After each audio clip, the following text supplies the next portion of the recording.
అత్యంత పెద్ద మార్పుల్లో ఒకటి ఎల్పిజి గ్యాస్ సిలిండర్ సిస్టమ్. ఇప్పుడు దేశంలోని చాలా ప్రాంతాలలో ఓటీపీ ఆధారిత ఎల్పిజి డెలివరీ సిస్టమ్ అమల్లోకి వచ్చింది. దీనిని డిఎసి అంటే డెలివరీ అథెంటికేషన్ కోడ్ సిస్టమ్ అంటున్నారు. ఇంతకు ముందు గ్యాస్ సిలిండర్ డెలివరీ సమయంలో కేవలం కస్టమర్ పేరు లేదా సిగ్నేచర్ తో డెలివరీ పూర్తయ్యేది. కానీ ఇప్పుడు సిలిండర్ బుకింగ్ చేసిన తర్వాత రిజిస్టర్డ్ మొబైల్ నంబర్ కి ఓటీపీ వస్తుంది. డెలివరీ బాయ్ ఇంటికి వచ్చినప్పుడు ఆ ఓటీపీ చెప్పిన తర్వాతే డెలివరీ కంప్లీట్ అవుతుంది. ఈ కొత్త విధానాన్ని Indian Oil, Bharat Gas, HP Gas వంటి ప్రభుత్వ ఆయిల్ కంపెనీలు fake deliveries, subsidy frauds, duplicate connections, black marketing ను తగ్గించడానికి తీసుకొచ్చాయి. ముఖ్యంగా నగర ప్రాంతాల్లో ఈ రూల్ చాలా స్ట్రిక్ట్ గా అమలు చేస్తున్నారు. కొన్ని చోట్ల ఓటీపీ లేకుండా సిలిండర్ ఇవ్వద్దని ఏజెన్సీస్ కి సూచనలు కూడా ఇచ్చారు. అయితే గ్రామీణ ప్రాంతాల్లో నెట్వర్క్ సమస్యలు, మొబైల్ లేకపోవడం వల్ల ఇబ్బందులు ఎదురవుతున్నాయని రిపోర్ట్స్ వచ్చాయి. కొన్ని ఎల్పిజి డిస్ట్రిబ్యూటర్స్ అసోసియేషన్స్ ఈ విషయంపై కోర్టును కూడా ఆశ్రయించాయి. అయినప్పటికీ ప్రస్తుతం ఓటీపీ బేస్డ్ డెలివరీ సిస్టమ్ అధికారికంగా అమల్లో ఉన్న ముఖ్యమైన మార్పుగా కొనసాగుతోంది.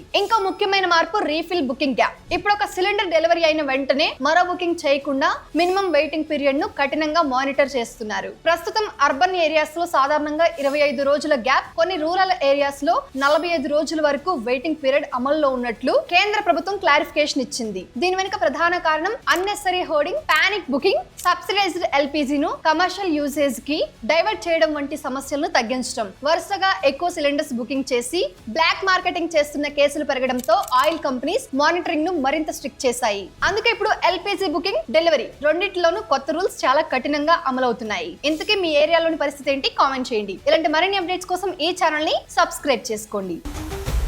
Boss Wala. Be the boss.